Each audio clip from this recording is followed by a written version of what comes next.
Payg'ambarimiz alayhissalatu vassalom shunday marhamat qildilar: qay biringiz kunda 1000 ta yaxshilik qila oladi? Sahobalar aytishdi: bu qanday bo'lishi mumkin ya Rasululloh?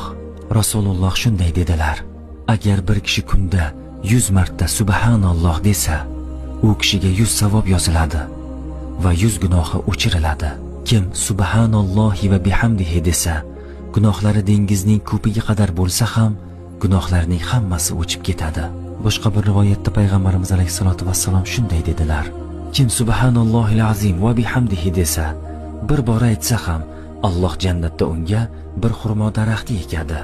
Bu faqatgina subhanalloh deyish bilan yoki subhanallohi va bihamdihi yoki subhanallohi va bihamdihi subhanallohil azim desa jannatda daraxt ekkan bo'ladi.